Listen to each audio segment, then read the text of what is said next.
Chag Sameach. I would like to depart from what my colleagues have been discussing a little bit, and today I would like to, this evening, this early morning, for those of you who are watching us in the wee hours, of course there is the issue of praying for rain throughout the holiday of Sukkot. Every single day is a chance to pray.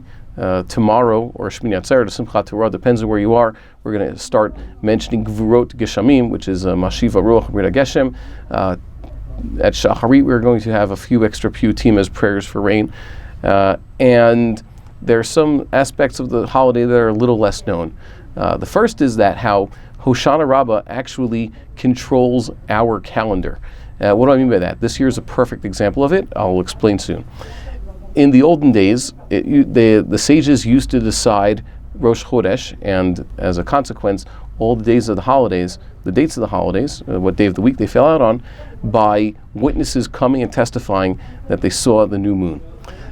And if they did not see the new moon, they would be forced eventually to declare Rosh Chodesh the day after the 30th day of the outgoing month. In the Hebrew calendar, a month is either 29 days long or 30 days long. So when day 29 rolled around, people were expecting the next day to be Rosh Chodesh, or the next day just to be day 30, and the day after that to be Rosh Chodesh. What would determine it? If the court would announce there were witnesses who saw the new moon the night of the 30th, it's called the Zman of spotting the new moon, and the witnesses have been checked, and indeed it was possible for them to see the new moon, and it seems that they did see it. So to declare that day 30, that's the first day of the month. And if nothing happened on day 30, the next day is the first of the month. And half the time, basically, that's how it works out. About half the time you have a month that's 30 days long, and half the time you have a month that's 29 days long. Half the time witnesses did come, and eventually they declared that day 30 Rosh Chodesh, and sometimes just by default it became Rosh Chodesh because there cannot be a 31st day of the month. And that is the system that actually is ideal in Judaism. God willing, we should return to that. But today we have a set calendar. But even though we have a set calendar, there is a little bit of a conspiracy involved in this. It turns out, and this is recorded in a few places in the Gemara, they wanted certain things to fall out properly. For example, there was preferred that the months of Av and Elul, the months of Adar and Elul. Adar is the month before Nisan. Nisan, it has a very important holiday of Passover. So they wanted that month of Adar to be 29 days long. The Adar that precedes Nisan, why do I say precedes? Because sometimes you have two Adars. The first Adar can be long. But this Adar that precedes Nisan should be 29 days long, so that people already know, or they could be almost sure that if they know when Adar started, they'll know when Nisan starts, and by extension, they'll know 2 weeks from Rosh Chodesh Nisan on the same day of the week. That's when Passover begins. And that's the way it was decided, and that's the way it's been for millennia. And the same thing with Elul. Elul, they would try to make 29 days long so that people knew if, for example, this year, 5778 Rosh Chodesh Elul was a Sunday, that was the first day of Elul was a Sunday, people already know that they can be sure that Tishrei will begin a Monday, 4 weeks later. And all the holidays will be on Mondays. Simchat Torah and Sukkot will be on Mondays, and Yom Kippur will be on a Wednesday. Of course, they'll officialize it when Tishrei rolls around, but this was one of those rules. Another rule they had was that Rosh Hashanah not fall out on Wednesday or Thursday. Why would they not want such a thing? Well, there was a problem. Yom Kippur is always 2 days in the week after Rosh Hashanah. If Rosh Hashanah would be on a Wednesday, Yom Kippur would be Friday. And if Rosh Hashanah would be Friday, then Yom Kippur would be Sunday. So what's wrong with Yom Kippur on a Friday or Sunday? That's right before or right after the weekly Sabbath, the Shabbat. And the sages say that if you'd have a situation where you'd have Shabbat and then Yom Kippur, or Yom Kippur and then Shabbat, 2 days when all forms of melacha are forbidden, it would impose a difficulty on the community. Now, you probably know we often have Yom Tov on a Friday or Yom Tov on a Sunday. That doesn't seem to present a problem. Sometimes we even have in the Espera, or when Rosh Hashanah itself is on a Thursday, we have Thursday, Friday, Shabbat, 3 straight days of no melacha. Or you have a Shavuot on a Sunday, so you have Shabbat, Sunday, Monday, no melacha. Indeed, But there are things that are permissible on Yom Tov, especially things involving food and burial. That used to be that they did not have refrigeration, and it was preferred that if someone passes away, you bury them quickly, as soon as possible. And there is a dispensation on Yom Tov for not Jews to take care of the burial of the deceased if necessary, but instead to have Gentiles do it for us. Gentiles don't have to keep Yom Tov, and friendly Gentiles who want to help would be paid to do such a thing. And on Yom Tov Sheni, in places that observe Yom Tov Sheni, it could even be done, the burial can even be done by actual Jews. Indeed, before the modern era, I remember I was told by my elders that they still, places in Northeast America, where they would still have funerals on the second day of Yom Tov, just like they do on Chol Moed. Eventually they put a stop to it because of technology allows for refrigeration, so it's not so much of a problem. And it was also going to lead to Chilul Yom Tov. They would have a funeral for the fellow, they would bury him, but there were people who would actually drive out to the cemetery unnecessarily, and that's a Chilul Yom Tov. But this is something that used to exist. This was a concern. You can't have these dispensations on a Yom Kippur. So if someone were to pass away right before Yom Kippur started on a Thursday night, you'd have 2 straight days where there was no way to bury this fellow. Or if he passed away right before Shabbat, and then there was going to be Shabbat, and then Yom Kippur, you'd have the same issue. Chazal also mentioned because of vegetables. They didn't have refrigerators. People needed to eat food. If they would pick the vegetables 2 days before it came time to eat them, they would go bad by then. It seems like some say it's almost a weak answer. Perhaps the main issue was the one I first described involving burials. But that is the reason that the sages give for conspiring. They actually conspired to time it such that Rosh Hashanah would not fall out on a Wednesday or a Friday. And this is the low dew rule. Low dew. Dew is Daled Vav. Daled Vav stands for 4 and 6, the days of the week, the 4th day of the week and the 6th day of the week, respectively Wednesday and Friday, when Rosh Hashanah is not supposed to fall out. Now, you'll ask me, the new moon, it shows up on any day of the week. When the new moon falls out on a Monday, so we say, it's Tishrei, it's Rosh Hashanah, that's valid. But if the new moon would be on Wednesday, suddenly you shouldn't be. Yes, they had ways around this. The Chazal have the power, the God-given power, legislated by the Torah, to make these determinations, and indeed they did. That is their right. They saw it. It's called Tikkun Olam for the benefit of society. It's also part of the general responsibility and the authority given to the sages to make these decisions. The Sanhedrin decides the halacha there in the Torah Sheba'al Peh, and they say what goes. They say how to interpret the Torah, and that's what we should follow. Interestingly enough, Rambam describes this rule. We know how to make our modern-day Jewish calendars. We basically follow as is described to the letter, this whole thing with calculating the molads, etc. Most people don't know how it's done. There are some recent books describing how this is done. It is recorded in his Mishneh Torah, and this Lo Du Rosh rule that I just described is brought by the Rambam, but he gives a different reason for it. And he does not give the reasons that are explicit in the Gemara. He says it has something to do with the mathematics of the matter and how the sages were trying to get the day of Tishrei to fall out on the day that's true to the Molad, and therefore they decide it can't be on Wednesday or Friday. And the modern day commentaries and the Ra'avad in his day, who is a contemporary of the Rambam, all challenged this. They were wondering what motivated the Rambam, Maimonides, to neglect this explicit reason stated a few places in the Talmud for this Lo Du Rosh rule. Fine, but that's our rule. And there is, I think, perhaps in the times of the Gaonim, there was a little bit of controversy regarding the application of other rules as described by Rambam. Some technical rules with the calendar that we will not get into are too complicated for this, and I've never heard someone actually give an oral presentation of these rules, although there is much in writing about them. There's another rule that people are familiar with. I said the Lo Du rule. People are familiar with the Lo Adu Rosh rule.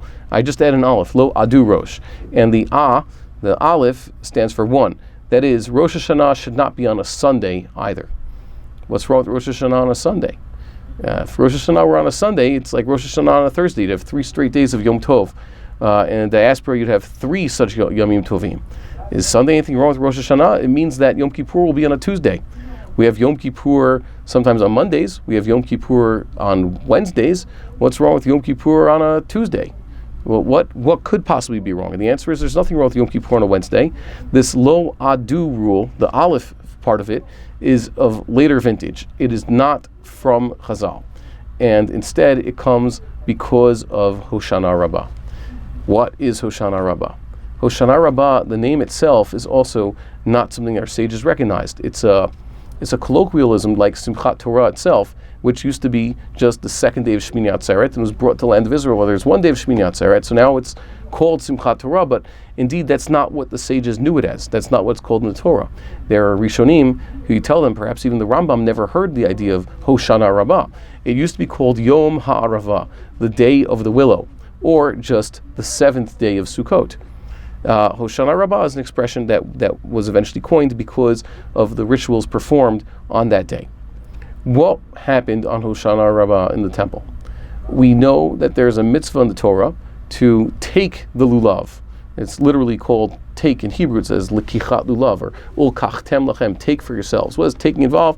We know taking is like the way I grab this pen. That's how we take up the lulav. Really, you're supposed to not, some say not shake it. We move it back and forth like an offering in the temple. But the basic mitzvah of lulav is to pick up these 4 separate species and put them together and pick them up in one shot. Pick them up. Now we fulfilled the most basic mitzvah. The arava, the willow, is part of the lulav bundle.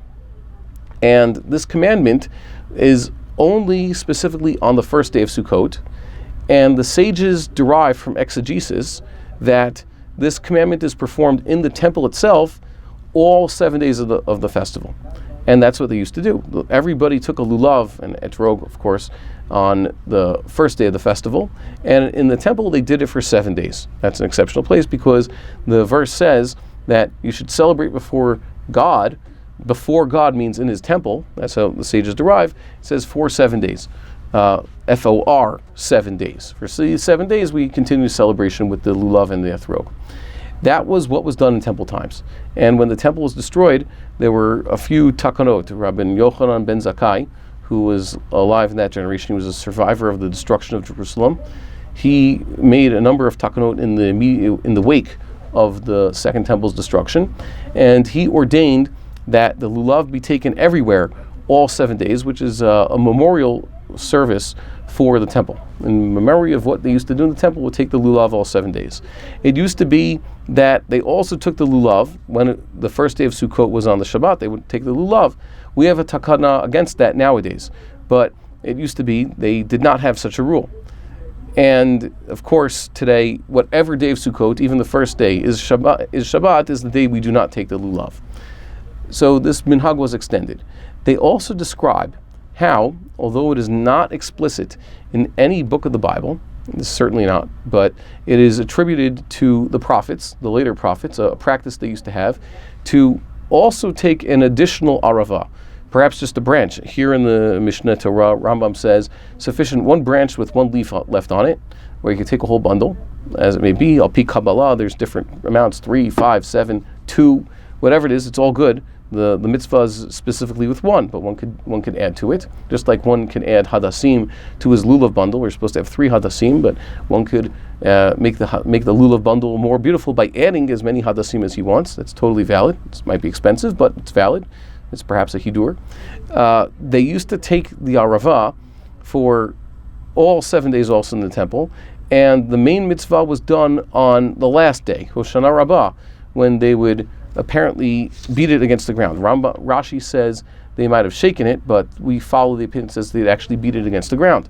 And without a temple, there was no mitzvah anymore of arava, except on the day when it was actually beaten. So Hoshana Rabbah is the anniversary of when we perform this one ritual in memory of the temple. By the way, we're going to get to the obscurity of this practice in a moment, but Hoshana Rabbah was ordained as the day when we do, in memory of the temple, the actual taking of the arava, which was done more often. And that's what we're going to do in synagogue later this morning. Everyone is going to take his own arava, or a bundle of them, and beat them on the ground at the end of the prayer. He's going to go. Everybody's going to go around the synagogue 7 times. That's another practice, also zecher, for what used to happen in the temple. It's in memory of what they used to do in the temple. On this day, they would march around the mizbeach, the altar, 7 times with their lulav bundles and the etrogim. We will do that, and then we'll beat the aravah. Now, this is so important that this day actually happened, that we have Hoshana Rabbah and beat the aravah. If it were to fall out on the Sabbath, we wouldn't take the lulav, and we would not have this minhag. We would not have, if in years where Hoshana Rabbah would fall out on Sunday, we would not have the chance to do this aravah ritual at all. And because the sages did not want that to happen, they now have a system in place that if, for whatever reason, Rosh Hashanah is supposed to be on a Sunday by our calculations, we push it off to Monday. Rosh Hashanah falls out on Monday on its own, and Rosh Hashanah falls out on Sundays, and it's pushed off to Monday. Just like when the general rules dictate that Rosh Hashanah should be on a Wednesday, we push it off to Thursday, or when it should be on a Friday, we push it off to Shabbat. So too, we will push off Rosh Hashanah, that's supposed to be on a Sunday, to Monday, so that Hoshana Rabbah not fall out on the Shabbat. You could calculate this right now. If Rosh Hashanah would be on a Sunday, that's the first of Tishrei would be on a Sunday, it turns out the 21st of Tishrei, Hoshana Rabbah, would be on a Shabbat. And we don't want Hoshana Rabbah to be on a Shabbat because then we won't be able to take the Aravah. So we have this rule in place. This rule that Rosh Hashanah not be on a Sunday is here to protect Hoshana Rabbah. That is the significance of this rule. So now we see that Hoshana Rabbah actually affects the calendar. But what is it all about? This is something that's actually kind of obscure. You could look in the Gemarot. Certainly there's nothing in Tanakh that is explicit about this. There's very little in the Gemarot that also describe this. If you look, let's say, the Mishnah Torah, he does not give us much material about this. He just says what used to be done. He tells us what we do today. But there's very little esoterics involved. There's no lore involved. What is this for? Why did they do it? Which Nevi'im instituted? What is the meaning of it? Is it symbolic of something? That is lacking. You're not going to find, for example, the various counts of the mitzvot. There's a book, let's say Sefer HaChinuch and Sefer HaMitzvot, don't count this particular act because it is not one of the mitzvot. It cannot be one of the mitzvot. It's a bekoshi mitzvah d'Rabbanan. It's difficult to say that if it's even a rabbinical mitzvah. So where do we have discussions of this? Few and far between. Al pi Kabbalah, there is what to say. There is meaning behind this. The Aravah, for example, the sages say the Aravah represents those who have no midos and no scholarship, or no good deeds and scholarship. The Etrog represents the people who are complete. They have good deeds and they have the scholarship. They have everything about them. They have a taste and a smell. And the Hadassim have smell. And the Lulav has taste but no smell. And the Aravah lacks everything. The Aravah represents those who are, I don't want to say the worst among us, but the Aravah represents those who are Rekim, empty of these good attributes. Okay, but why do we have to beat them on the ground? What does it mean? A few years ago, Stephen Weiner, who might be a rabbi, wrote an article which I believe deserved more attention. It was published in one of the major outlets, but still it hasn't gotten out there yet. But I think he does some good research and explaining, possibly putting forth a reason for this particular practice, which I would like to now present with his permission.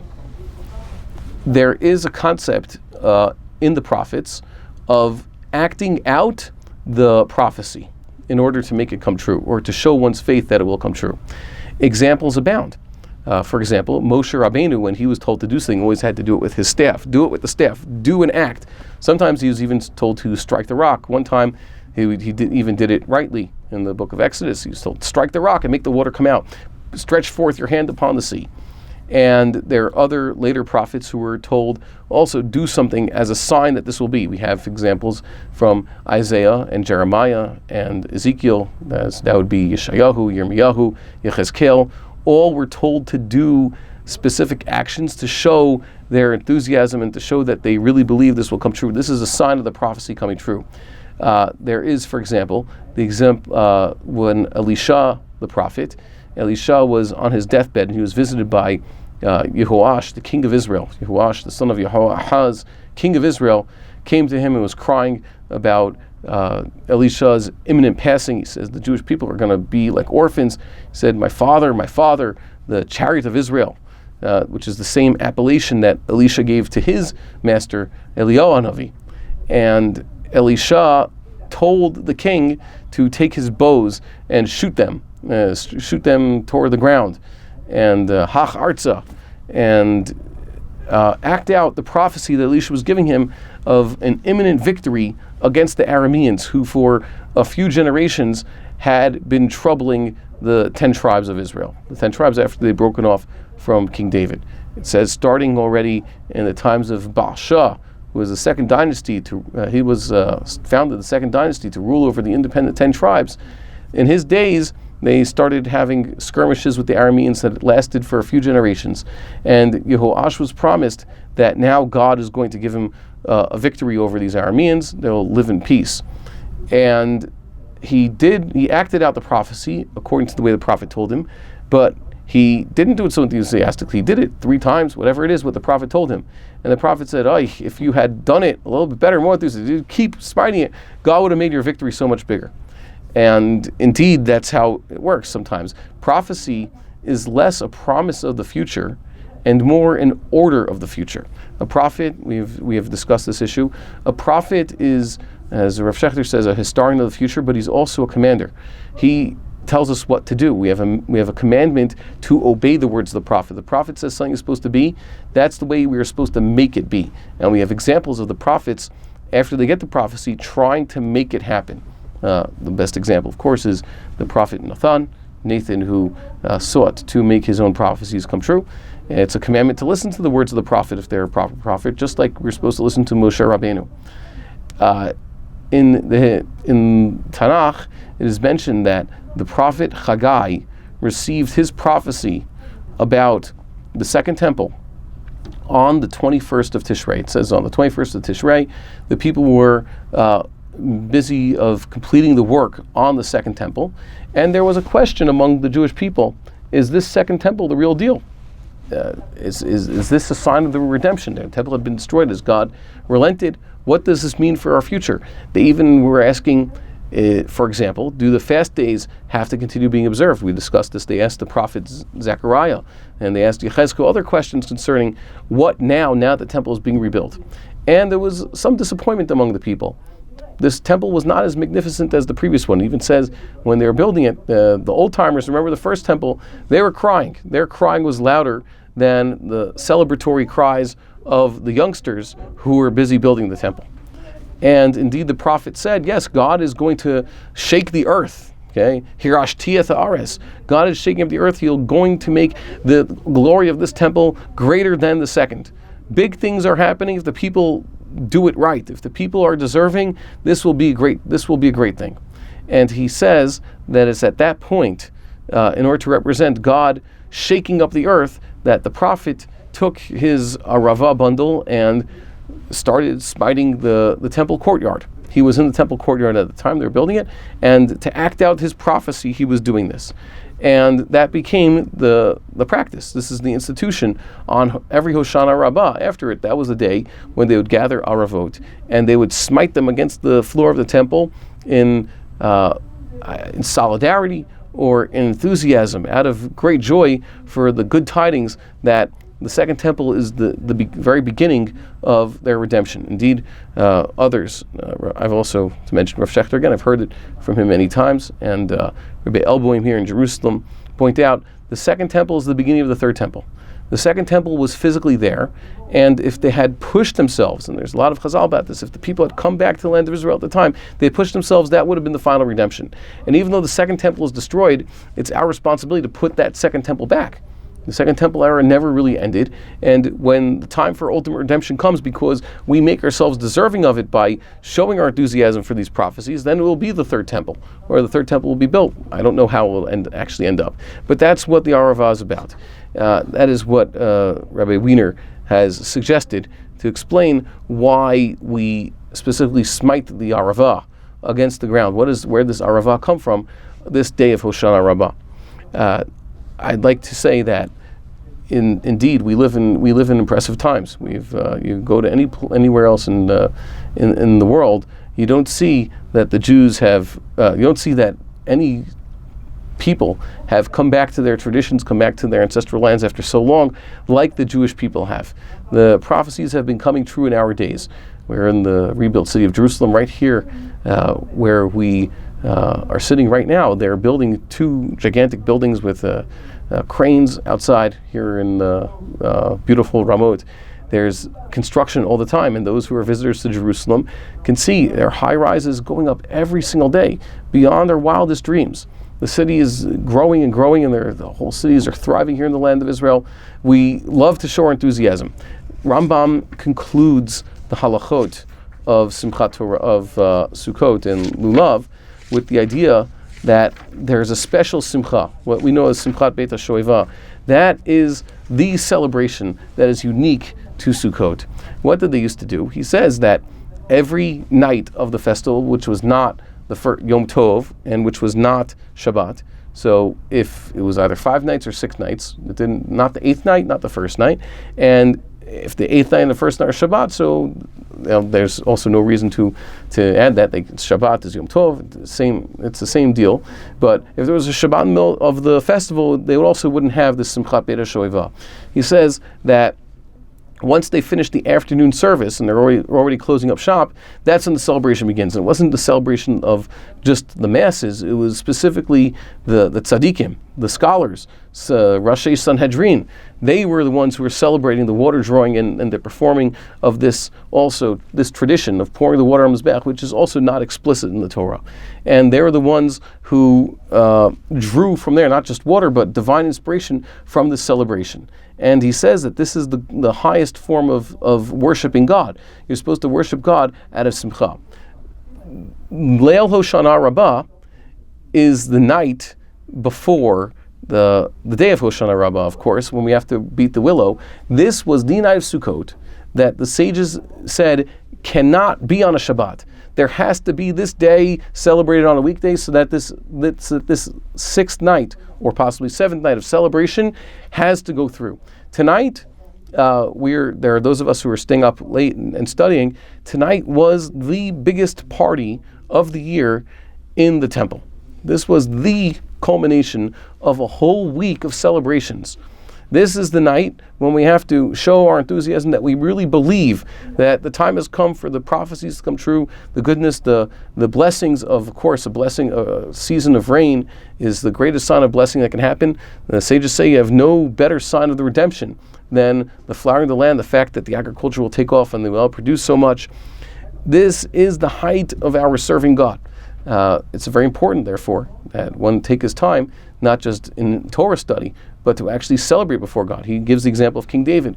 When King David brought the ark, the Aron HaBrit, into Jerusalem in preparation for building the temple, he became overjoyed in his celebration. His wife criticized him, "You made a fool of yourself. A king can do such a thing." And he says, "Yes, when you're celebrating before the King of Kings, there is no honor due to me. I'm just a normal person. That's how you're supposed to celebrate before God. You are lowly, you celebrate with song and with dance and with musical instruments. That's the proper way to do it. And that is how the prophets would achieve their prophecy." And indeed, they report that's what the Vilna Gaon would do when Simchat Torah was celebrated. He would celebrate throughout the festival. He would always be happy. But the extra simcha that he was showing on his face and how happy he was in his celebration and how much he moved himself on Simchat Torah was also his expression of this form of service. I pray that this Hoshana Rabbah, we have the ability to reach this pinnacle of happiness through serving Hashem.